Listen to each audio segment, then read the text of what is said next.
Louvamos, Pai, reunidos como igreja, louvando ao Teu nome, glorificando a Ti, agradecendo, Pai, por mais essa oportunidade. Chegamos até aqui porque a Tua mão nos guardou, nos protegeu. Pai, Tu tem levantado pessoas para serem usadas, Pai, neste grupo, para a edificação da nossa fé. Te entregamos o presbítero Guilherme em Tuas mãos. Teu filho tem se colocado como canal, como um atalaia nesta noite.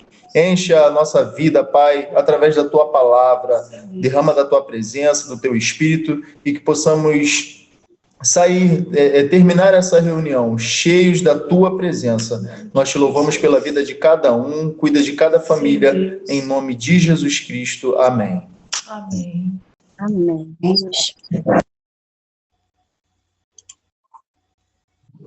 Amém.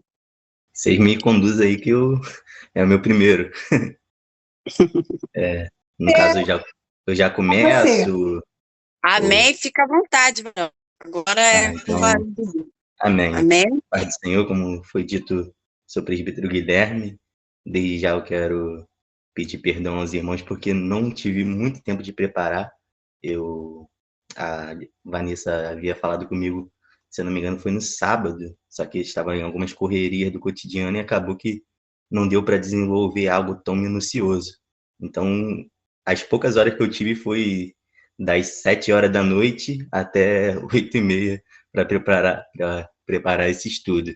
Mas acredito que Deus falará conosco. E não sei como funciona, mas se você tiver uma Bíblia por perto, eu te convido a abrir na Epístola aos Efésios. É um tema que, enquanto eu preparava, senti-me impulsionado pelo Espírito Santo para trazer e lecionar nesta noite. Efésios, capítulo 1. Eu estarei lendo do versículo 8 até o versículo 7. Os irmãos podem ir me acompanhando. Versículo 3. O qual nos abençoou com todas as bênçãos espirituais nos lugares celestiais em Cristo, como também nos elegeu nele antes da fundação do mundo, para que fôssemos santos e irrepreensíveis diante dele em caridade, e nos predestinou para filhos de adoção por Jesus Cristo, para si mesmo, segundo o beneplácito da sua vontade, para louvor e glória da sua graça, pela qual nos fez agradáveis a si no amado. Versículo 7, e aqui encerro. Em quem temos a redenção pelo seu sangue, e o perdão das ofensas, pelas riquezas da sua graça. Amém. Como foi dito e anunciado no título da CAL, o tema escolhido para esse estudo é o preço de uma redenção. Não sei exatamente como foi a frase colocada, deixa eu olhar aqui no esboço. Um plano de redenção, na verdade. E é um estudo bastante vasto e amplo, porque traz à tona tudo quanto Cristo fez para nós. E eu quero, primeiro, iniciar esse estudo fazendo uma pergunta. Talvez não dará para todos falarem ao mesmo tempo. Se todos puderem falar um pouco individualmente, será bom para enriquecer o nosso estudo desta noite. E a pergunta o Valdinelli. Eita, glória! Ó, eu aí. Nélio. Valdinelli não, Nélio. E a pergunta para nós introduzirmos é: qual é o preço de uma alma? A paz. Se alguém se prontificar a dizer para nós prosseguirmos com o estudo, será bastante rico para nos ajudar no desenvolvimento. O preço de uma alma é o sangue do Cordeiro. Amém. Gosto excelente do nosso varão que acabou de chegar. Mas vamos pensar, vamos falar um pouco. Quando nós falamos sobre alma, nós estamos falando de algo caríssimo. Quando nós abrimos a nossa Bíblia em Salmos, capítulo... Em Salmos...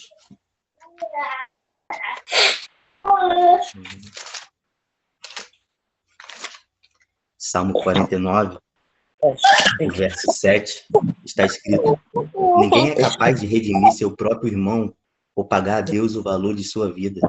Porquanto o resgate de uma vida não tem preço, não há pagamento que o livre. Isso é um salmo conhecido, um salmo que com certeza tanto eu quanto vocês já leram, já ouviram, já louvaram, já cantaram. É o resumo daquele louvor que diz que o amor não se compra e nem se merece, mas de graça o recebe. E esse salmo vai trazer alusão a tudo quanto nós vamos falar e desenvolver nesta noite, porque verdadeiramente o preço de uma alma não pode ser quitado por coisa alguma, senão pelo sangue de um inocente, senão pelo sangue de Cristo. Em outras versões, aqui eu estou lendo numa King James, mas acredito que em outras versões, na Ferreira Almeida e entre outras, vai dizer que o homem gastaria todos os seus recursos, ou seja, gastaria todos os seus bens para tentar pagar, para tentar quitar o valor de uma alma, e seriam tentativas debaldes, seriam tentativas em vãos, porque por mais que todos os esforços da humanidade fosse para pagar o preço, a dívida que foi feita, nós não seríamos capazes. E diante do exposto, eu quero desenvolver esse estudo, primeiro trazendo a menção ao princípio. Gênesis capítulo 1, a Bíblia traz a ideia da existência, onde nós defendemos que Deus é o autor de toda existência. E quando Deus cria, interessante é que tudo quanto Deus faz, ele faz para condicionar o que vem após. Por exemplo, Deus não cria os peixes sem antes criar o mar. Deus não cria os animais sem antes formar os pastos, porque ele não faz nada de forma abusiva. Ele dá condição a tudo que vem. Então, primeiro ele criou as águas, para depois criar os habitantes dos mares. Primeiro ele criou os pastos, para depois criar os habitantes dos pastos, porque o pasto é o que condiciona os animais, e os mares é o que condiciona a existência marítima. E não obstante, quando ele cria um homem, ele não cria um homem sem antes dar um condicionamento para o homem. Ele cria a humanidade, mas antes de criar a humanidade, ele traça um plano que não é um plano qualquer, mas que é um plano original e primordial. Esse plano nós conhecemos. Esse plano é Jesus Cristo, o Cordeiro imolado desde a fundação do mundo. E Deus cria um homem. Quando Deus forma um homem, ele coloca um homem como a coroa de toda a criação edênica. Deus forma um homem para reinar sobre aquela criação. E o homem é feito à imagem e semelhança de Deus.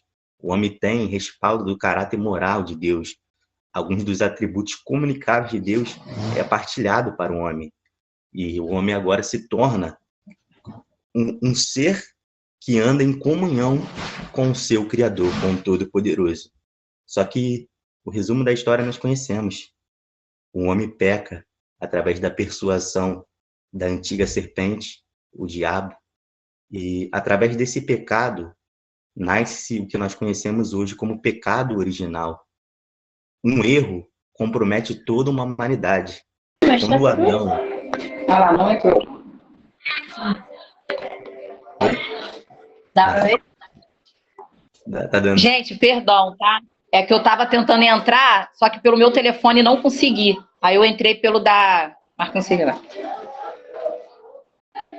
Amados, eu vou pedir aos demais que fechem seus microfones para não desviar a nossa atenção da aula, porque às vezes é um barulho de televisão, alguma coisa, e se alguém quiser falar depois, aí liga o microfone, ok? Amém? Amém. Então, quando Deus cria o homem, ele dá a excelência de sua glória ao homem. O homem é um ser que tem comunhão para com Deus.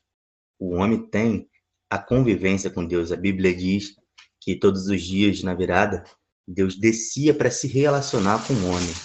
Mas quando o homem peca através da persuasão, ele forma entre ele e Deus um abismo, uma separação. E essa separação gera a destituição do homem. A Bíblia diz que todos pecaram e destituídos foram da glória de Deus.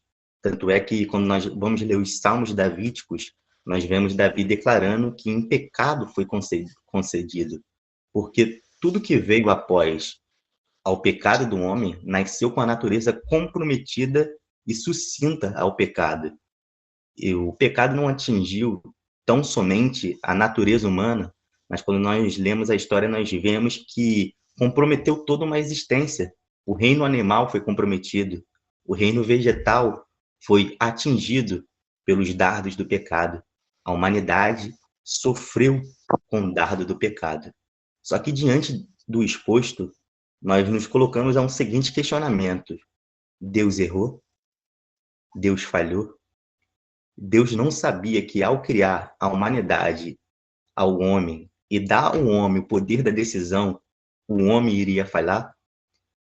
Esses questionamentos, eles perduram na mente de diferentes pensadores, diferentes filósofos debatem essa ideia, até mesmo teólogos têm isso em mente. Mas a verdade é que Deus, ele nunca errou, ele nunca falhou. A Bíblia diz que Deus não pode pecar, que Deus não pode errar. Deus é justiça, Deus é reto. Então, tudo que Deus faz, ele faz com excelência. Tanto é que quando nós lemos os primeiros versículos de Gênesis, nós vamos ver que tudo quanto Deus faz, ele dá uma declaração dizendo: é bom, é muito bom. Então, tudo que Deus faz é perfeito. Tudo que Deus faz é bom. Mas por que Deus permite que o homem peque? Por que Deus permite que a queda do homem venha à existência? Isso é algo que nós vamos desenvolver nesse estudo. Acredito que todos nós já saibamos o porquê, mas eu acho interessante nós desenvolvermos e dissertarmos acerca disso. Porque antes de toda a criação, havia um plano traçado, plano chamado Jesus Cristo. Deus, ele nunca foi surpreendido. Quando terça parte dos anjos do céu pecam e caem, Deus não foi surpreendido. Quando o homem cai, a criação de Deus é comprometida, ele não foi surpreendido, porque tudo já estava traçado, tudo já estava previamente definido por ele, previamente definido. Antes que o pecado viesse ao mundo, o perdão do pecado já estava criado. Antes que as ofensas se desenvolvessem, disseminasse, o plano de redenção já havia sido formado por ele.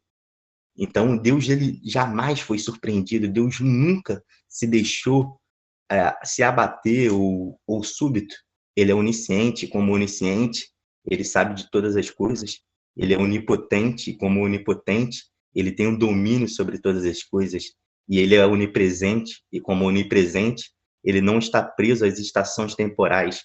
Passado, presente, futuro, fluem para ele como se fosse um agora para nós.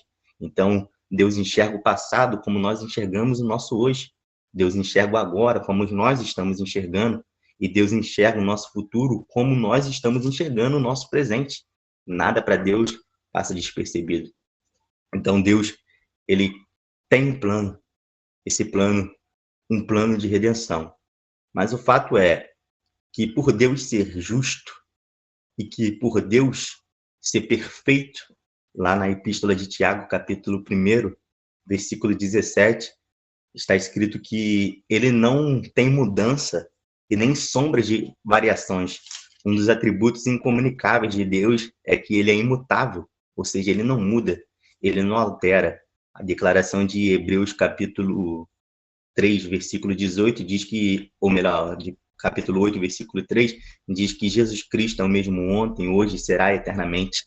Então, a essência dele jamais será alterada. Então, esse plano já havia sido definido. Cristo já era o Logos de Deus. Cristo já era o centro de todas as coisas. Então, por que Deus permite que isso ocorra? Deus permite porque em Colossenses nós lemos que foi do agrado do Pai, ou seja, foi do agrado de Deus, que toda a plenitude coabitasse em Cristo.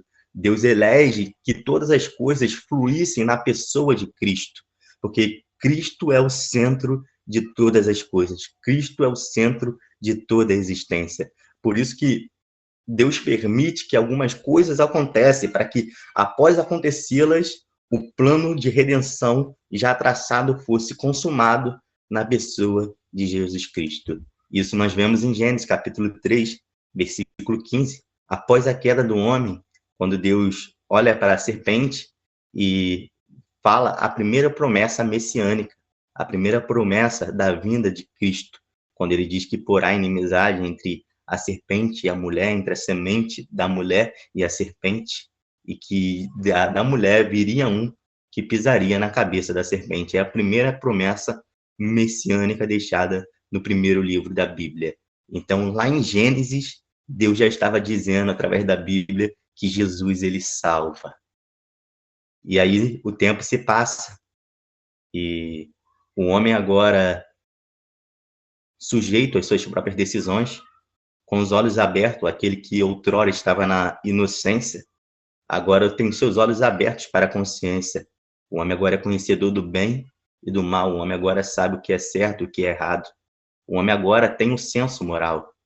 E, por causa disso, é necessário que Deus institua algo para limitar e para trazer ainda mais o senso moral para o homem. Este algo criado foi impulsionado através de Moisés, a lei, os 10 mandamentos, os estatutos, 613 preceitos entre leis cerimoniais, leis morais e leis civis instituídos para correlacionar o homem, para impor limites, para traçar algo. E tudo quanto Deus faz, desde a lei, desde os mais simples mandamentos, aponta para algo, aponta para a pessoa de Cristo.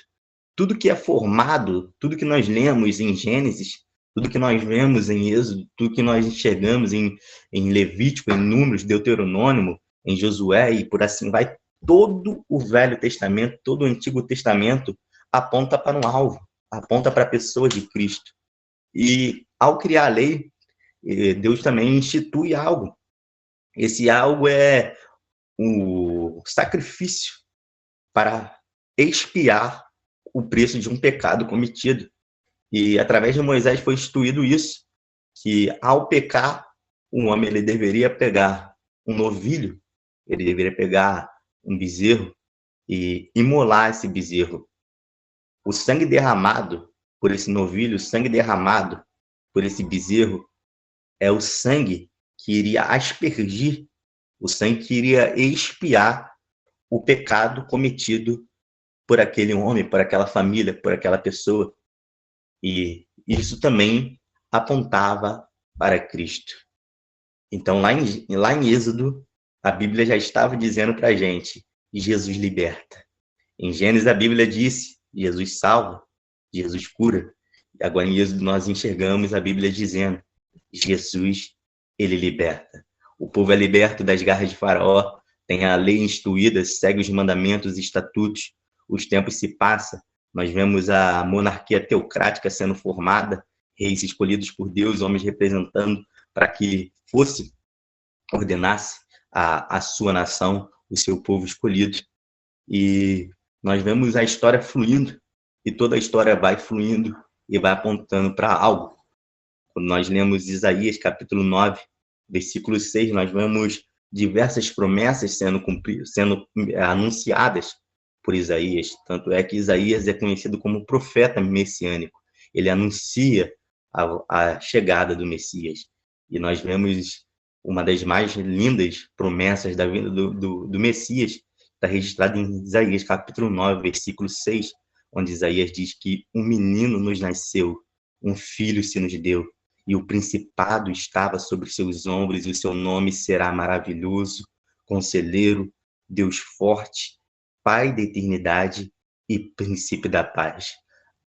O tempo se passa. E agora nós vemos em Mateus aquilo que é anunciado em palavras, sendo carnalizado em pessoa. O nascimento de Jesus cumprindo a promessa que foi deixada em Isaías capítulo 9, versículo 14, que a Virgem conceberia e daria à luz um sinal e poria o nome do Filho Emanuel, que traduzido significa Deus conosco. Agora, aquele que é anunciado em promessa, agora aquele que é anunciado em palavras, é carnalizado, vem à tona, vem à existência e convive com a humanidade. Um período de evangelho de 3 anos e meio, anunciando o amor, anunciando a compaixão, fazendo tudo para o bem da humanidade. O plano de redenção anunciado agora é trazido à existência, Cristo. A Bíblia diz lá em Romanos capítulo 5, versículo 6, que Deus prova o seu amor para com a humanidade, em que Cristo morreu por nós, quando nós ainda éramos pecadores. Existe um amor mais ousado do que esse? Existe um amor mais sincero do que esse? Um amor mais verdadeiro do que esse? Pode alguém ousar a morrer por alguém que ame? Pode alguém ousar morrer por alguém que faz o bem para ela? Pode alguém ousar morrer por alguém que convive, alguém que é fraterno, alguém que compartilha sentimentos, que compartilha emoções? Mas Cristo, ele morre por uma humanidade que peca. Cristo, ele morre por uma humanidade perversa. Cristo, ele morre por uma humanidade que olha para Barrabás, um ladrão, um malfeitor, e diz: solta Barrabás e crucifique ele. São essas as pessoas que Cristo morre.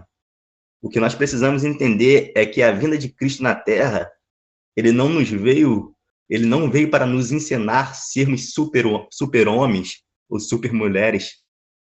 Ele diz que ele era manso, ele era humilde. Quando Cristo vem, ele vem para nos ensinar a sermos mais humanos, a termos mais compaixões. Tanto é que ele poderia conviver com os saduceus, ele poderia conviver com os fariseus, ele poderia vir de uma linhagem real, assim, tal como eles aguardavam, um Messias que viesse em glória, um Messias que viesse para resolver o sistema político daquela época. Israel aguardava isso. Israel pensava que o Messias que viria, uma vez que vem da linhagem de Davi, da casa de Judá, seria um guerreiro tal como Davi foi. Iria para resolver o sistema político, iria para libertar Israel das garras de Roma e tornar a glória que um dia foi da casa de Israel. Era isso que eles esperavam. Eles sentiam saudade do que eles possuíam em Davi, que possuíam em Salomão a glória, quando a nação israelita era o reino central do mundo. A Bíblia diz, quando nós lemos as crônicas, quando nós lemos Reis, que todas as nações da terra elas se dirigiam até Israel somente para ouvir a excelência da sabedoria de Salomão. Nós vemos que a rainha de Sabá traz porções de ouro somente para presentear Israel. Então, Israel, naquele tempo, era a glória, era o reino central, era o holofote do mundo. Só que agora Israel é uma pequena província de Roma. E quando eles ouvem dizer que o Messias veio, eles pensam: vai vir alguém para resolver esse sistema político.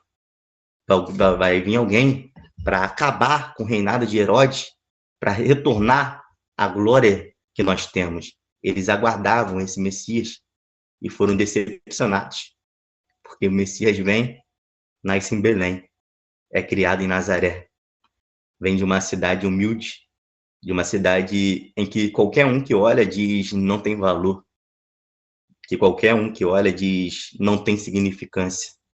Quando Natanael sabe que ouve que está vindo o Messias e que é reportado que ele vem de Nazaré, ele pergunta: pode vir algo bom de Nazaré? Felipe responde: vem ver. E então Cristo, ele vem em humildade. Quando nós lemos a profecia de Isaías, capítulo 53, nós vemos que ele não tinha parecer nem formosura, era como a raiz de uma terra seca para que ninguém o desejasse. Ele vem nessa forma, ele vem nesse sentido. Mas é glorioso quando nós lemos o versículo 4 e enxergamos que ele verdadeiramente foi ferido por causa das nossas transgressões e moído por causa das nossas iniquidades. O castigo que nos traz a paz estava sobre ele, e pelas suas pisaduras fomos sarados. Todos nós andamos desgarrados como ovelhas, cada um se desviava pelo seu caminho, mas o Senhor fez cair sobre ele a iniquidade de nós todos. Ele foi ferido, mas não abriu a sua boca. Como a ovelha foi levado ao matadouro, e como o cordeiro mudo perante seus tosqueadores, ele não abriu a sua boca. Cristo vem, e agora na humanidade ele vem nos ensinar a sermos mais humanos. Convive com pecadores, convive com pessoas que a população, que a humanidade não dá valor, não dá significância. De sorte que haja em vós, Filipenses capítulo 2, versículo 5 diz, de sorte que haja em vós o mesmo sentimento que houve em Cristo Jesus, que sendo da forma de Deus, não teve por usurpação ser semelhante a Deus, mas esvaziou a si mesmo e se fez servo, e na forma de servo foi obediente até a morte e morte de cruz. Eu sei que nós somos acostumados, no nosso século 21, ouvimos coisas que querem engrandecer, que querem extravagar. Outro dia eu estava ouvindo uma pregação de um pastor antigo, e ele diz que Jesus tinha uma casa na praia, e como carpinteiro ele falava, surge uma cadeira e a cadeira surgia, surge uma mesa e a mesa surgia. Irmãos, isso é pura heresia. Jesus vem, e quando ele vem verdadeiramente homem. Ainda sendo verdadeiramente Deus, ele continua sendo verdadeiramente homem. Ele vem encarnalizado, ele vem na humanidade, ele vem na nossa natureza para nos ensinar, para nos mostrar. O interessante é que ele sendo Deus, ele está na forma de servo. E na forma de servo, ele lava os pés dos seus discípulos. Na forma de servo, ele é crucificado. Na forma de servo, ele convive com pecadores. Na forma de servo, ele encosta no esquife, no caixão. A lei dizia que maldito era todo aquele que encostasse, se tornaria impuro. Mas ele para o enterro e encosta no esquife. Ele vai na contramão de tudo aquilo que ele diz, porque ele veio para distorcer a lei, não. Ele veio para cumprir a lei. A pessoa de Jesus, ele sendo Deus, ele vem cumprir a lei, vem cumprir aquilo que nós nunca seríamos capazes de cumprir. Porque se dependesse da lei, se dependesse da meritocracia humana, nós lemos aqui, o valor da redenção é caríssimo. Salmo 45. A humanidade gastaria todas as suas fortunas, esgotaria todos os seus bens, mas não seria capaz de pagar o preço de uma alma. Como foi falado, nós louvamos isso. O amor ele não se compra, não se merece, ele de graça se recebe. E Cristo ele veio nos mostrar isso. Cristo, a Bíblia diz que Deus olhou do céu procurando um justo e não houve um justo sequer. Fez-se necessário o plano antes da fundação do mundo. Agora vir cumprir aquilo que foi prometido, aquilo que foi anunciado. A humanidade, ainda que eu morresse para pagar o preço do meu pecado, a minha morte seria uma morte debalde, ou seja, a minha morte seria uma morte inútil. Ainda que qualquer um de nós morrêssemos ou usássemos a morrer pela vida de outro, a nossa morte seria uma morte debalde, seria uma morte inútil. Mas Cristo, ele vem, ele traça e cumpre, consuma o plano de Deus. Na cruz do Calvário, no alto do Gólgota, ele é ferido pelas nossas transgressões, é moído por causa das nossas iniquidades. Antes mesmo do Gólgota, no Getsêmani, quando estava orando, quando estava auto-velando, a Bíblia diz que ele começa a entrar numa aflição profunda, ele começa a entrar numa dor, numa amargura tremenda, e dos seus poros começa a se dilatar sangue. Isso é um processo que hoje, com a medicina moderna, nós conhecemos. E não é um processo nada comum, porque para uma pessoa chegar ao ponto de exalar sangue dos seus poros, segundo a medicina moderna, é necessário essa pessoa estar numa dor absurda, numa dor como se a pessoa estivesse sentindo agora, em vida, a dor de uma morte, a aflição de uma morte. Então, Jesus ele começa a sofrer por causa das nossas transgressões ainda no Getsêmani. Agora no Gólgota, ferido, moído, deram uma coroa de espinho para ele, simbolizando os nossos pecados. A transgressão que é unificada em Cristo é tão grande que ele declara: Eloi, Eloi, lama sabachthani. Deus meu, por que me desamparaste? Nós nos indagamos e perguntamos: quem crucificou a Cristo? Foram os romanos? Foram os judeus? Fomos nós? E a verdade é que o próprio Deus crucificou a Cristo. Isaías diz que, todavia, foi do agrado do Pai moê-lo, até fazê-lo enfermá-lo. Sabe por quê? Sabe por quê? Deus dá o seu filho à humanidade e crucifica o seu filho. Você tem a ciência do porquê isso foi feito? Você tem um entendimento, discernimento, porque foi do agrado de Deus moeu o seu próprio filho, que não possuía pecado algum. Foi por causa de mim. Foi por causa de você.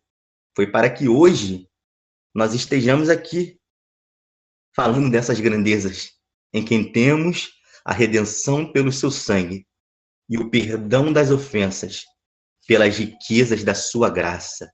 Quando Deus olha do céu e vê Cristo no Calvário, ele não vê seu filho, ele vê o pecado de toda uma humanidade, o pecado reunido desde Adão até o último homem que pisará, que tocará os seus pés na face da terra. É isso que Deus vê, e por isso Cristo se sente desamparado, porque o nosso pecado ele faz separação entre o homem e Deus. Nós lemos isso, nós sabemos, conhecemos isso. Ezequiel fala isso, que o nosso pecado faz separação entre nós e Deus. É isso que Deus vê em seu Filho agora, vê na pessoa de Cristo. Cristo suportando o nosso pecado. E pessoas carnalizando ele. Pessoas falando as piores coisas para ele, e ele sendo crucificado por elas. Você tem noção que ele, sendo Deus, ele poderia a qualquer momento passar o cálice, e a qualquer instante, ele fala isso para Pedro, Deus enviaria comitivas de anjos e traria um fim para todo o sofrimento, mas ele suporta até o último instante. Aleluia. Ele suporta até a última gota de sangue. Ele olha para quem está carnalizando ele olha para quem está banalizando ele e diz: Pai, perdoa-o, porque eles não sabem o que fazem. E esse estudo é interessante porque nós fazemos uma autorreflexão, porque a Bíblia diz que nós precisamos amar com o amor que Cristo amou a igreja. E onde está o nosso amor? Quantas das vezes nós olhamos pessoas e desejamos o mal para ela? Quantas das vezes nós permitimos que a religiosidade, viramos os fariseus do século XXI, permitimos que a nossa própria religiosidade nos separe, imponha limites entre nós? Não falamos com pecadores porque somos santos demais. Não convivemos com pecadores porque somos bons demais para conviver com eles. Ei, Cristo, quando vem, ele não senta com fariseu, ele não anda com saduceus, ele anda com os pecadores, ele fala com os pecadores, ele purifica impuros, ele liberta endemoniados, ele para enterro, ele faz tudo aquilo que a religiosidade diz, não pode. Nós não estamos aqui falando de uma ultragraça, de uma libertinagem, não, jamais. A graça ela não vem para corroborar com o pecado, pelo contrário, a graça vem para nos libertar do pecado. Até porque uma graça que não me salva, uma graça que não me muda, essa graça não me salva. Paulo escreve isso aos Romanos: que diremos nós, permaneceremos nós no pecado para que a graça seja mais abundante? De maneira alguma, não sabeis que todos quantos fomos batizados em Cristo, que assim como ele ressuscitou dos mortos, que andemos nós também em novidade de vida. Então nós não estamos falando sobre uma libertinagem, nós não estamos falando sobre uma aceitação, sobre um século de conformismo, nós estamos falando de sermos mais humanos, de sermos mais pessoas, de amarmos mais, de zelarmos mais por pessoas, termos mais desejo de alcançarmos vida. E agora Cristo é crucificado.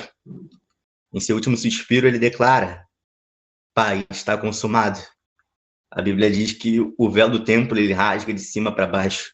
Esse véu, ele gerava uma separação entre o homem e Deus. Deus havia perdido essa comunhão no Éden. Quando o homem peca, foi destituído, separado. Ele perde essa comunhão. Mas agora, no alto do Gólgota, na cruz do Calvário, a humanidade recupera o que outrora ela perdeu, a comunhão com Deus. E por isso hoje eu e você podemos declarar e clamar: Abba, Pai. Ele nos deu um espírito de adoção. Não éramos dignos, não éramos merecedores, não tínhamos valor algum. Nós lemos aqui em Salmos que nós gastaríamos todas as nossas fortunas, secaríamos, sucumbiríamos, tentaríamos com todas as nossas forças, mas não seríamos capazes de pagar o preço de uma alma. E Cristo agora, ele paga o nosso preço, ele nos redime, ele nos justifica. Ele olha para uma humanidade pecadora e diz: eles não merecem, eles são dignos de morte, mas eu os amo, eu me entrego por eles, e nos deu a graça, um favor imerecido. Para nós fazermos um resumo, nós podemos traçar duas palavras simples. Primeira palavra, misericórdia. Misericórdia, nós podemos dizer que significa que ele não nos deu aquilo que nós merecíamos. Nós merecíamos a morte e ele não nos deu. E graça significa favor imerecido. Nós podemos traçar a seguinte frase: ele nos deu aquilo que nós não merecíamos. Nós merecíamos morte, ele nos deu vida. Nós merecíamos uma condenação, ele nos elegeu e nos fez nascer de novo nele. Ele salva a humanidade, ele traça esse plano de redenção para a humanidade. Por um homem, pelo erro de Adão, o pecado entrou no mundo. E através do erro de apenas um homem, toda uma humanidade é comprometida. Toda uma humanidade é destituída. Toda uma humanidade é atingida. Todos os que vieram após Adão nasceram em pecado. Nasceram com a natureza pecaminosa. Mas Deus não é injusto. Nós lemos no início, ele é justo. E sendo justo, através do sacrifício de apenas um homem, toda a humanidade é justificada. Porque onde o pecado abundou, superabundou a graça. Onde nós estávamos mortos, pelo ato de apenas um homem, fomos todos redimidos, fomos todos resgatados por eles, através de uma morte expiatória, ou seja, um preço pago pelo nosso pecado, um preço que nenhum de nós seríamos capazes de pagar. Cristo pagou, através de uma morte voluntária, ou seja, ninguém o obrigou a se entregar a ele de alto e pronta vontade, ele se entregou, ele se deu por nós. Através de uma morte vicária, ele morreu em nosso lugar. Ele se fez maldito por causa de mim e você. A lei dizia que maldito seria todo aquele que fosse pendurado no madeiro. Cristo olha e diz: eu posso ser maldito, mas eu estou abençoando toda uma humanidade. Ele nos resgatou de um preço. Nós estávamos andando com passos largos para a nossa própria condenação. Lembra de Isaías? Todos nós andamos desgarrados como ovelhas, ou seja, estávamos trilhando para a nossa própria condenação. E ele vem para nos resgatar. Ele vem para nos fluir. Se o homem achava que por conta própria poderia ser justificado pela lei, ele achava totalmente errado. Lembra do mancebo de qualidade? Chega em Jesus e diz: bom mestre, o que hei de fazer para herdar a vida eterna? Jesus olha para ele e fala: guarda os meus mandamentos. O mancebo olha para Cristo e diz: isso daí eu tenho feito desde a minha mocidade. Segundo as palavras dele, segundo o costume judaico, ele estava guardando 613 preceitos, 613 mandamentos, entre leis morais, civis e cerimoniais. Aí Cristo olha para ele e fala: então lhe falta duas coisas. Vende suas riquezas e reparte para os pobres. e ele cai. Ele tropeça numa letra. E tropeçando numa letra, ele compromete todas as 613 mandamentos. Porque quando Cristo fala que devemos amar a Deus sobre todas as coisas e amar o próximo como a nós mesmos, ele está dizendo que o resumo de todos os 613 mandamentos se define numa única palavra, e essa palavra é amor. Lembra de 1 Coríntios, capítulo 13? O apóstolo Paulo fala isso, ele traz à tona essa ideia, dizendo que, ainda que eu falasse a língua dos homens e dos anjos, e não tivesse amor, de nada me valeria. Então, toda a humanidade falhou, ainda que eu pensasse que estava guardando todos os mandamentos, eu falhava, eu tropeçava numa letra e comprometia toda a lei. E Cristo vem para cumprir esta lei, uma lei que seria impossível nós cumprir. Ele cumpre, ele se faz maldito, é pendurado no madeiro, derrama seu sangue, nos resgata e nos dá o direito de sermos feitos filhos de Deus. Cristo, o plano de redenção traçado desde a fundação do mundo, veio para resgatar toda uma humanidade. E além disso, ele vai, mas nos deixa uma promessa. Promessa essa registrada em João 14, você conhece? Nós todos conhecemos. Não se turbe o vosso coração. Credes em Deus, credes também em mim. Na casa do meu pai há muitas moradas. Se não fosse assim, eu não vos teria dito, vou preparar lugar. E se eu irei, eu voltarei outra vez também, para que onde eu estiver, estejais vós também. Perceba que Cristo, ele, além de nos resgatar, ele nos dá uma recompensa. Recompensa que nós não somos merecedores algum. Somos todos imperfeitos, irmãos. Estamos aqui reservando parte do nosso tempo para fazer um estudo. Mas ainda assim somos imperfeitos. O apóstolo Paulo, ele diz isso. Ele fala que o bem que ele quer fazer, ele não faz. Mas o mal que ele não quer, ele acaba cometendo.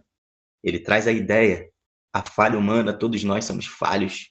E se dependesse de nós, nós já estaríamos condenados. Todos nós estamos aqui por causa desse plano que foi traçado desde a fundação do mundo. Por causa do Cordeiro imolado antes da fundação do mundo, por causa de Cristo. Porque dele, por ele e para ele são todas as coisas. E a ele seja dada a glória eternamente. Cristo, ele nos resgatou da perdição. Nos redimiu. Nos deixou uma promessa que nos virá buscar. A doutrina da salvação. Ela é uma doutrina linda. Eu estava pensando em qual estudo vou dar, o que vou fazer, o que vou falar. Mas tem coisa melhor do que falar de Cristo? Tem coisa melhor do que falar de Jesus?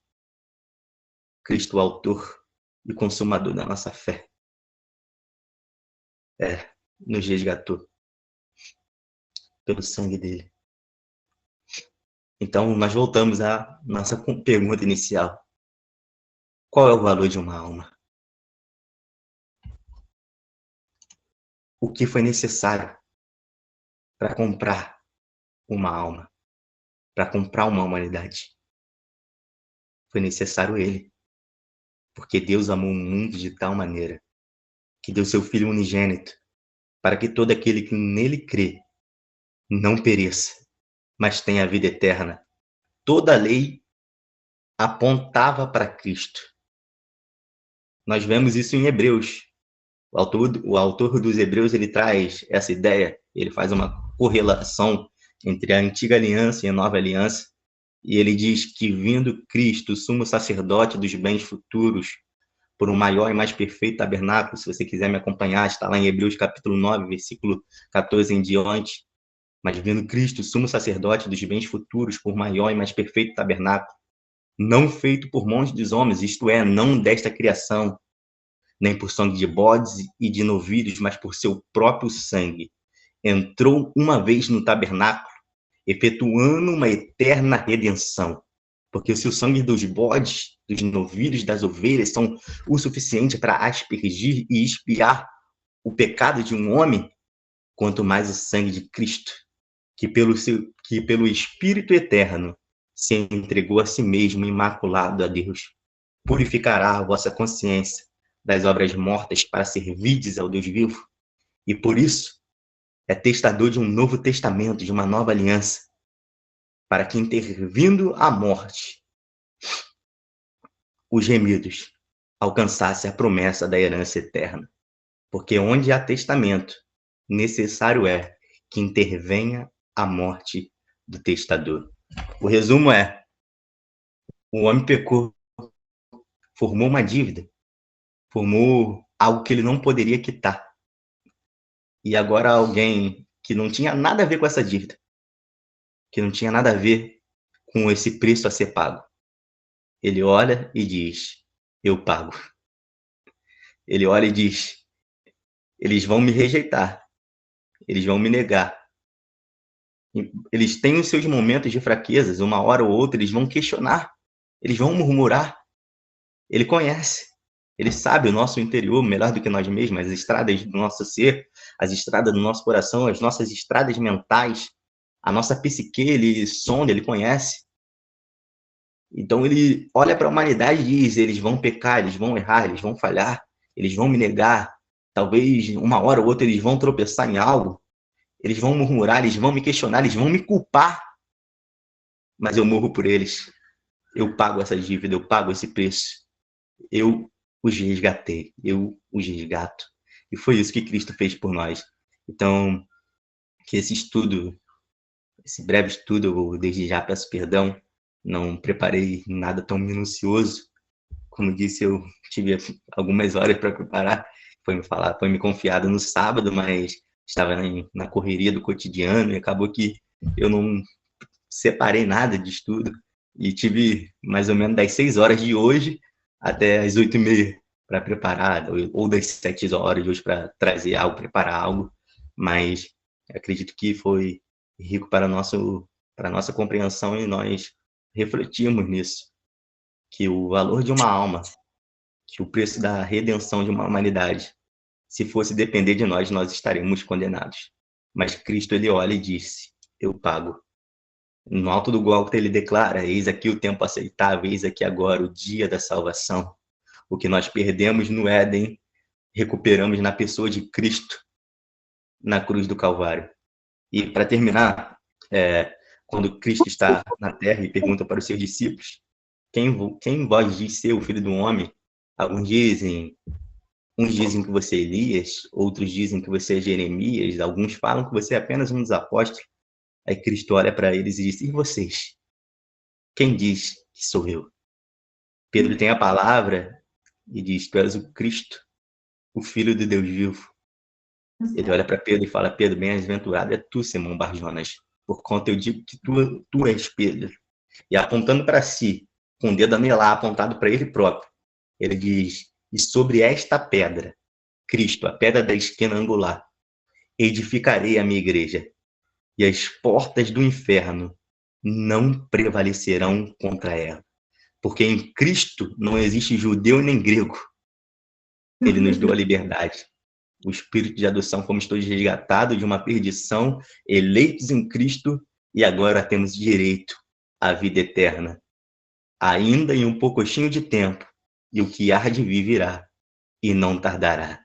Nós temos essa promessa.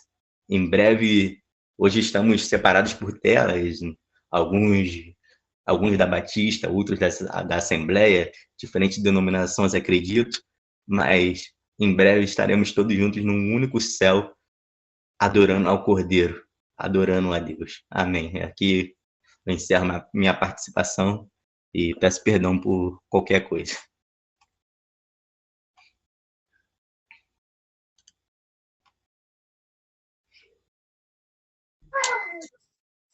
E isso Eita, você agora. estudou, né? Imagina se você tivesse mais tempo, Guilherme.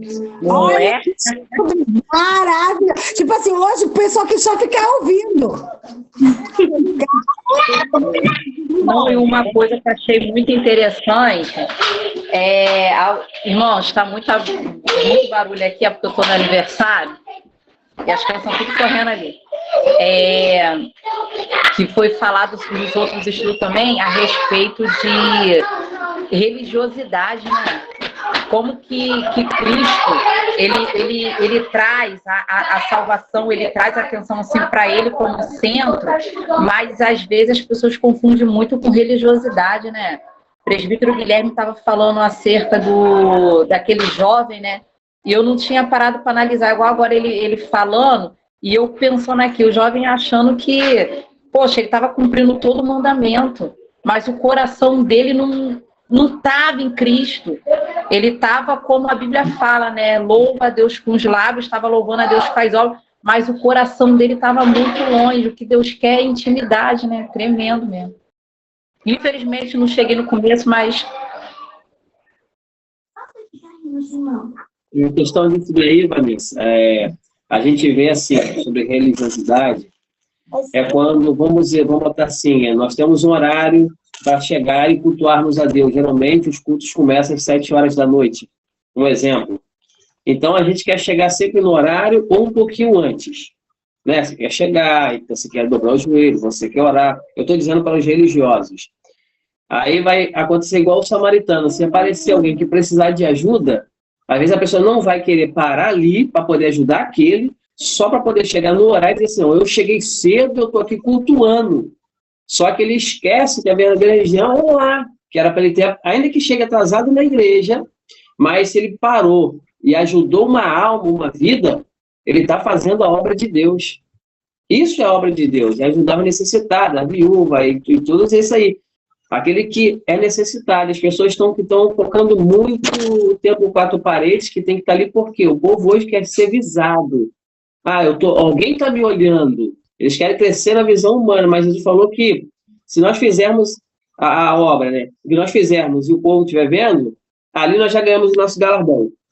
Mas se fizermos no oculto, o Pai que veio oculto, ele sim te recompensará. Ou seja, é melhor receber a recompensa do céu do que a recompensa do homem. E quando a gente faz para o céu, quando nós fazemos para Jesus, Jesus ao mesmo tempo está vendo. É bem interessante que Jesus, quando o Guilherme falou, quando ele estava sendo crucificado, né, que quem matou Jesus? Não, nem a morte conseguiu matar ele. Jesus só morre e vai falar assim, Senhor, está consumado, eu entrego o meu espírito, e assim vai. Só quando ele mesmo diz, nem a morte foi capaz de levá-lo. É só quando ele diz, eu entrego o meu espírito. Tão maravilhoso isso, e ver que ele não fez a dissensão. Isso nós vemos no ladrão da cruz. No último instante, ele reconhece Cristo como seu Salvador. Senhor, lembra-te de mim quando entrar no teu reino. Jesus vai para o quê? Ainda hoje estará comigo no paraíso. Aquele que reconhece Cristo, recebe e é salvo pelo sangue de Cristo. Isso é muito interessante, irmãos.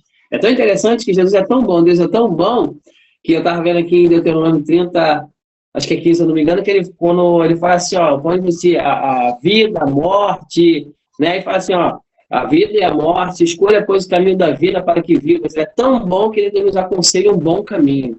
Na verdade, só erra quem quer.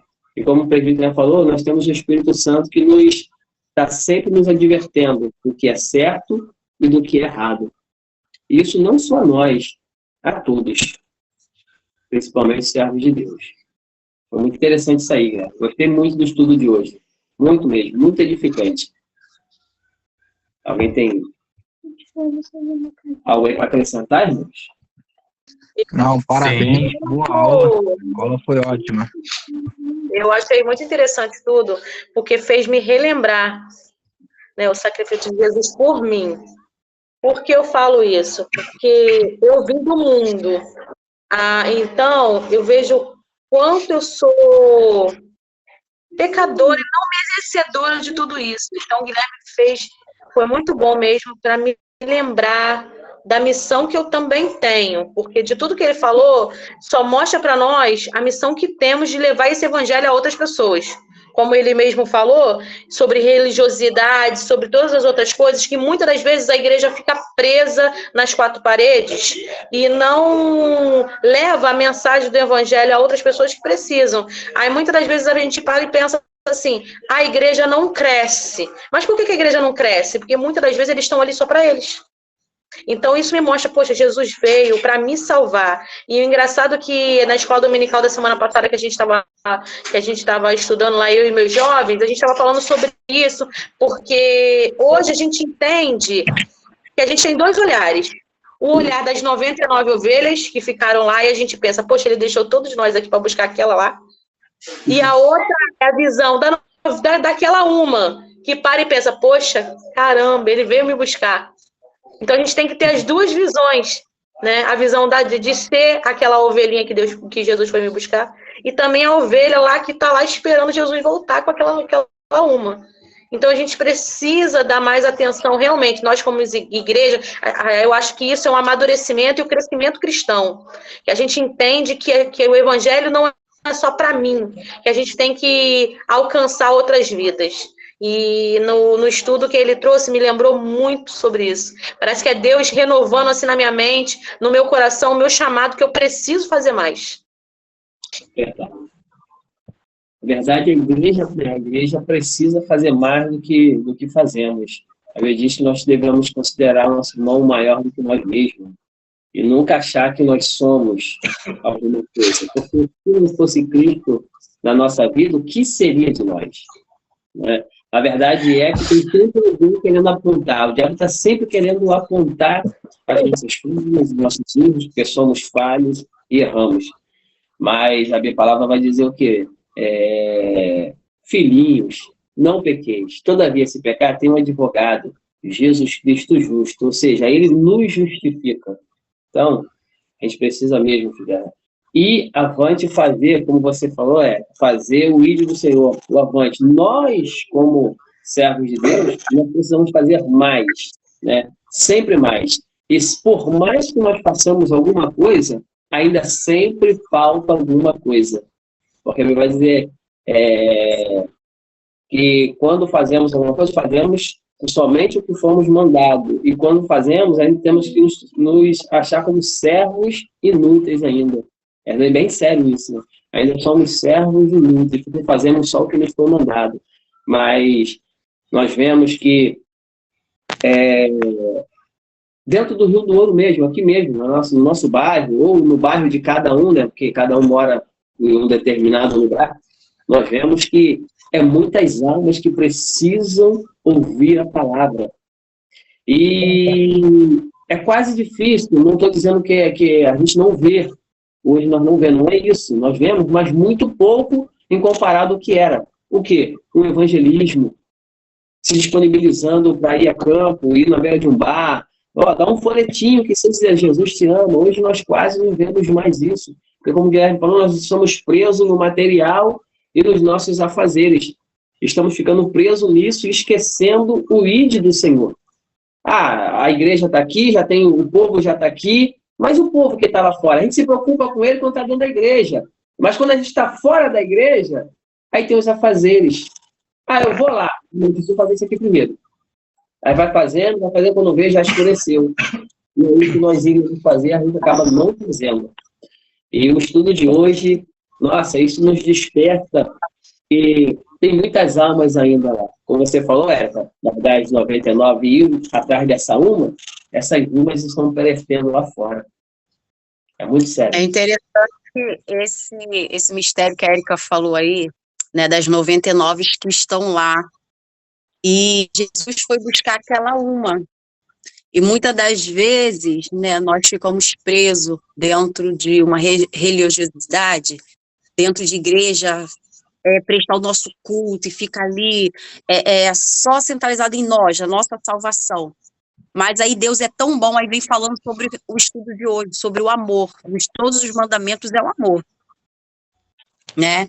E Jesus vai lá e resgata aquela alma que está lá. Se eu não for, o próprio Jesus vai lá e resgata aquela vida, através do Espírito Santo. Não merece, nós não merecemos, mas é a graça dele, é o amor dele, incondicional. Ele vai lá e ele resgata. Tem muitas pessoas que muitas das vezes, no mundo que nós vivemos hoje, o tanto de igrejas, se a gente for parar para contar quantas igrejas tem no nosso bairro, são muitas igrejas.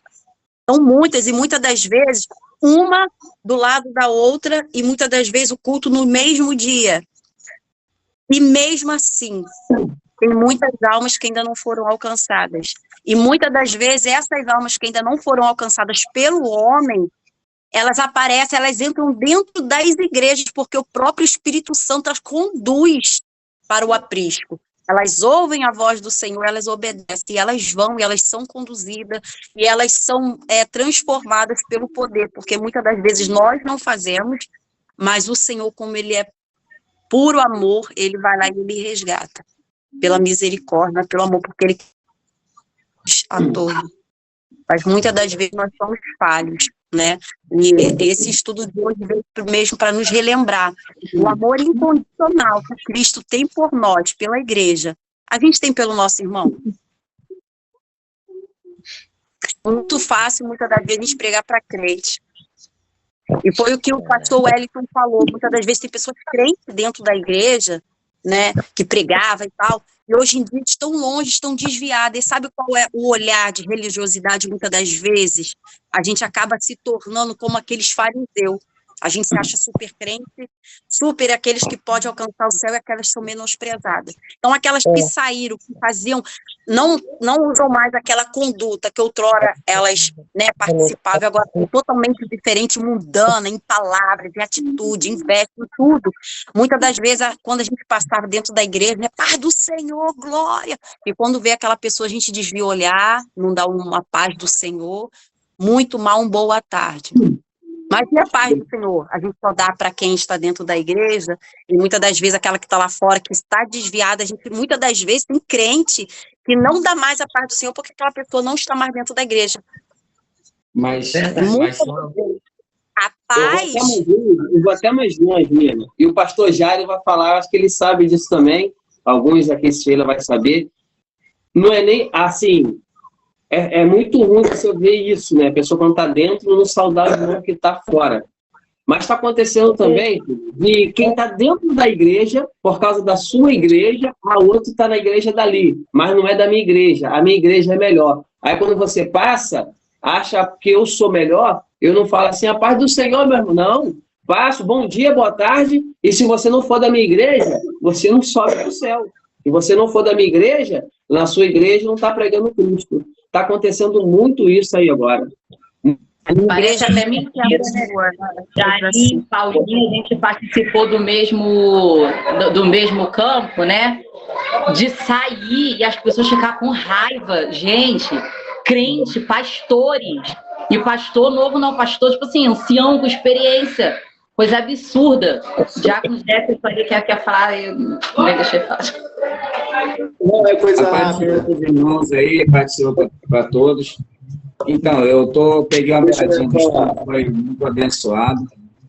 Tá? Eu peguei o finalzinho. Quando se fala da graça, os olhos da gente brilham, né? Porque é incrível, maravilhoso que Jesus fez em nossas vidas. Enfim, os irmãos estão falando aí que é feio quando quando o crente, né, em si, se afasta de Jesus, e aí o cristão, o que ficou na igreja, não sauda mais, não fala com a pessoa, né, atravessa a rua para não se esbarrar.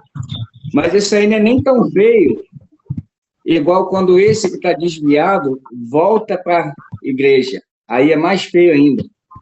Porque aí quando ele entra para a igreja, aí esse irmão que não falava, parece até que é o melhor amigo dele. Meu irmão, a paz do Senhor, só é irmão agora? Que coisa feia, isso é muito feio também, sabe? Porque a pessoa sai da igreja, aí o camarada para de falar com ela, esse aí tá perdido, não sei o quê, mas quando o cara volta, meu irmão, é uma hipocrisia imensa, porque é aquela coisa toda, sabe? Mas e quando o cara estava lá fora, você não abraçou, você não foi atrás, você não falou, entendeu? Então, isso aí também é muito complicado, porque fica parecendo que a gente entra num personagem, sabe? Quando a pessoa volta para os caminhos, agora você é dos meus, né? Mas quando ela estava lá fora, a pessoa nem se preocupou, atravessava a rua, não falava. Então, isso não é atitude, realmente não é atitude de uma pessoa que foi resgatada pela graça de Deus.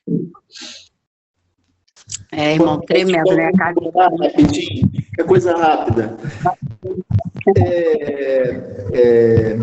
Foi falado aqui da questão do evangelismo, né? A questão de entender esse plano. Primeiro, eu acho fantástico, presbítero Guilherme, por este tema, que é bênção. Sempre quando fala do sacrifício de Jesus, me sobrevém o pensamento de um Deus que, na sua fraqueza, mostra o seu poder e a sua força, através de duas coisas: perdão e amor. É um Deus fraco. Jesus sentiu sono, fome, dor, chorou, se lamentou.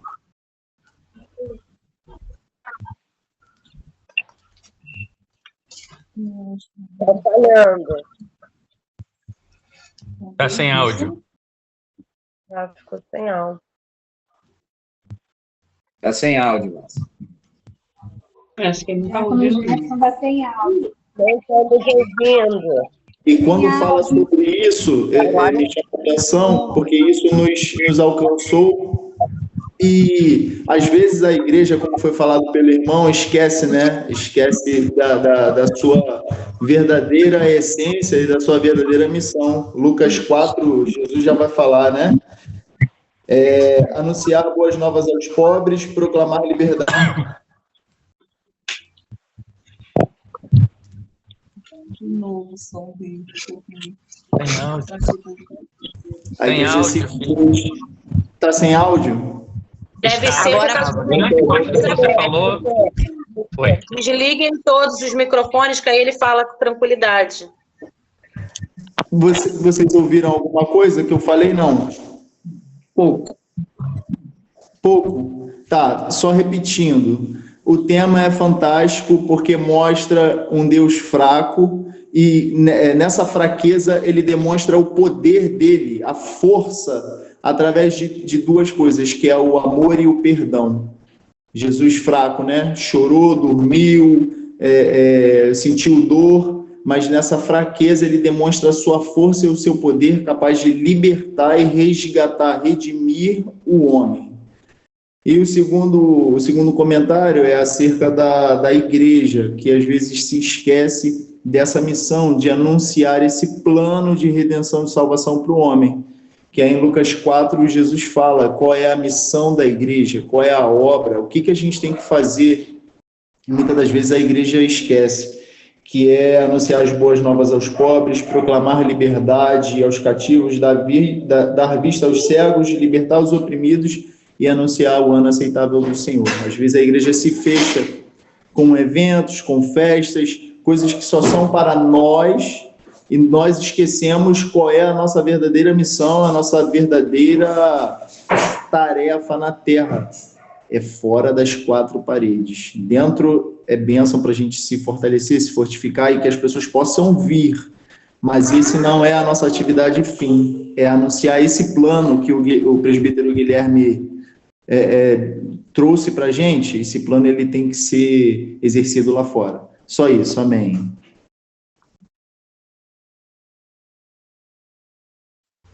Isso aí, isso define bastante o que nós definimos. Nós costumamos dizer que a caminhada cristã é baseada em 3 etapas. A primeira etapa é a vinda. Vinde a mim todos os que estão cansados e oprimidos, e eu vos aliviarei, é a chamada. A parte de vir é para todos. A segunda etapa é o ficai, ou seja, se preparai. Ficar em Jerusalém até que do alto sejais revestidos de poder. É uma preparação. Mas você veio, você ficou, você se preparou. Se preparou para quê? Agora é a terceira e a principal. Ide por todo mundo, pregai o evangelho a toda criatura. Então você vem, você se prepara para algo. Que algo? A grande comissão. O chamado de você anunciar as virtudes daquele que te tirou das trevas e te trouxe para a maravilhosa luz. Glória. Oh, glória, Jesus. Benção. Gente, eu estou feliz que eu estou vendo a Jéssica e eu estou vendo seu esposo, Josadac. Dá um glória aí, varão de Deus. Eita, glória. Benção. Gente, que Glória estudo a Deus, maravilhoso. gente. Já está convidado para uma terça. Gente, tem sido bênção. Tem sido bênçãos em cada estudo, como que Deus ele tem trabalhado, como Deus ele tem tratado com o nosso interior, conosco. Deus ele tem falado de sim, cada semana, né? Ele tem trago aos nossos corações um tema diferente, ele tem falado de forma assim maravilhosa. Então, Deus continue abençoando a todos. Presbítero Guilherme, que Deus continue te abençoando, te honrando, continue crescendo, né, na sabedoria do Espírito Santo, que Deus te abençoe grandemente, varão de Deus. Em nome de Jesus. Gente, a hora vai embora, né? Tão gostoso, dá vontade de fazer vigília, né? Mas as horas se foram. Em nome de Jesus, né? Tem um povo aí que vai daqui a pouquinho acordar para trabalhar. Família, deixa eu falar, meninas. Eu tô com tá pedindo perdão, mas esse é o que está acontecendo. Depois que eu comecei a participar da madrugada com vocês, não tem um dia que eu não durma igual pedra. Eu não consigo acordar de jeito nenhum. Agora a irmã tá dormindo forte, né, Varu? Não, e eu não dormia. Eu passei a orar com vocês, vem um sono, eu não consigo ouvir o celular tocar. Eu tô aqui, eu tô pregando de sono, eu tô doida para dormir. Não consigo, então assim, me ajude em oração aí, porque isso aí tem que cair por terra.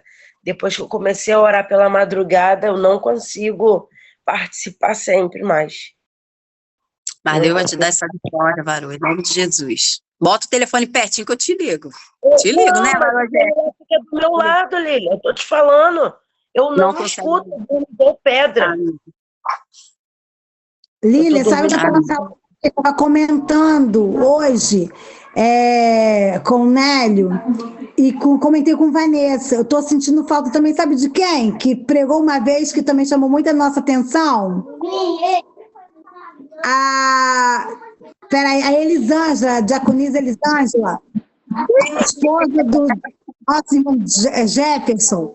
Cara, ela também trouxe um estudo, um dos primeiros estudos, muito bom. Cadê ela? A gente está sentindo falta, amada. Eu comentei isso hoje. Eu comentei hoje. Olha, gente, a gente ama ela. Ela é bênção, ela trouxe a palavra. Já pode deixar o convite, né? E o convite foi dado, tá? Foi dado o convite, porque eu lembro, eu estava comentei com a Vanessa e comentei com o Nélio. Oi, princesa, você deu tchau, fui te dar tchau, você saiu. Ela pregou, foi de madrugada, eu tava também na live. Não, foi de madrugada não. Foi de dia, foi uma das primeiras. Mas na madrugada ela pregou, não foi, Lília? Foi, amor, foi de madrugada. De madrugada. Gente, fiquei encantada com aquele estudo. Já estão querendo marcar para você fazer um estudo, Varoa. Aí, tem. Pode fechar o convite, Elisângela. Sim, é muito inteligente também. Sim. Meninas, varões de Deus, vamos orar, né, para encerrar. E aí, ó, diaconisa Elisângela, receba, hein, terra. Ô, Glória, vê o dia aí, você fala, semana que vem. A gente vai estar aqui nas expectativa. Isso. Amém. Eu quero agradecer a participação desde já de todos. Todos são bênçãos do Senhor. Não dá para ver todos na tela, porque graças a Deus, né? Tem dia que está florido o jardim. Então, eu vou pedir que daqui a pouco a gente vai orar. Cadê o pastor Wellington para estar orando? Pastor Wellington. Eu não estou vendo o pastor Wellington. Não sei se ele está me ouvindo. A internet está fraca, que a Amanda falou. Estava caindo toda hora a internet deles. Não, tá lá embaixo. Só rodar embaixo. Tá lá embaixo, ele tá do lado do pastor Jair e Ana Paula. Vocês conseguem me ouvir? Amém. Pastor, vamos estar estendendo a mão, né? Vamos estar intercedendo pela vida, né, do presbítero, né, que trouxe esse estudo para as nossas vidas. Vamos todos abençoar o lar dele, né? Em nome do Senhor Jesus, o pastor Wellington vai estar orando em nome de Jesus, juntamente com o varão dos ataques. Os dois vão estar orando e depois o pastor Wellington vai estar dando a bênção apostólica, amém? Amém. Agora vamos dar aqui o pastor Wellington, vamos estar orando interceda pelo lar do presbítero, né? Para Deus abençoar a vida ministerial, familiar. Amém? Saúde. Amém. Vamos lá. Amantíssimo Deus, eterno Pai, Pai querido, Pai Santo, Pai amado. Graças a Deus pela vida do seu servo, Pai querido, Pai amado. Nós agradecemos, Pai querido, pela palavra, Senhor, que recebemos essa noite. Nós agradecemos, Pai querido, Pai amado, por cada pedacinho, Pai querido, acrescentado em nosso conhecimento. Que o Senhor venha continuar, Pai querido, usando o teu filho da maneira que tu queres. Pai querido, continua colocando no coração dele, Pai querido, Pai amado, a tua palavra, Senhor, de forma, Senhor, que ele venha, Senhor, dar, Senhor, essa palavra, Pai querido, Pai amado, àqueles que necessitam ouvir, Senhor.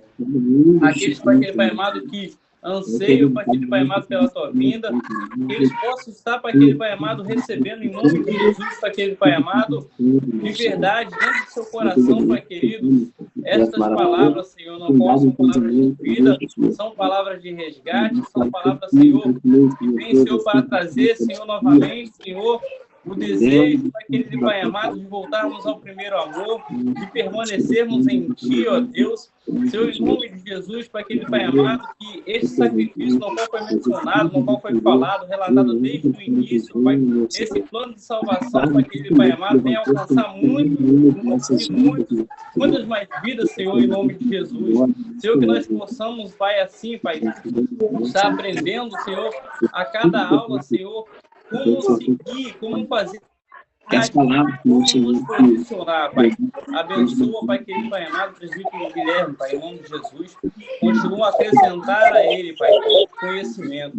Abençoa cada pessoa que está participando desta aula. Abençoa, Pai querido, Pai amado, os pastores, Pai querido, Pai amado, que estão, Senhor, à frente, Pai querido, Pai amado, desse ministério, Pai. Em nome de Jesus, Pai querido, Pai amado, guarda as famílias deles, Senhor. Continua, Pai querido e Pai amado, a fazer a Tua obra, Pai querido, no nosso meio. Continua a nos transformar. Continua, Pai querido e Pai amado, nos colocar na posição, Senhor, que o Senhor deseja. E continua, Pai querido e Pai amado, a aperfeiçoar, Senhor, cada um de nós, até que nós chegamos a estatura de varão perfeito, em nome de Jesus. Eu te peço e te agradeço nessa noite. Amém. Glória a Deus. Ô, glória. Amém. Pode dar Delta e depois vamos tirar selfie, tá? Nossa, amém. Amém. Em nome de Jesus. Que o grande amor de Deus e a graça do nosso Senhor e Salvador Jesus Cristo e as doces consolações do Espírito Santo seja com toda a igreja que ama e aguarda a gloriosa volta do Senhor Jesus, a igreja vitoriosa vencedora. Diga comigo. Amém. Gente, vamos tirar selfie. Vamos falar no selfie. Cadê a missionária Jéssica? A missionária Jéssica é boa. Gente, tira mais alguém aí, porque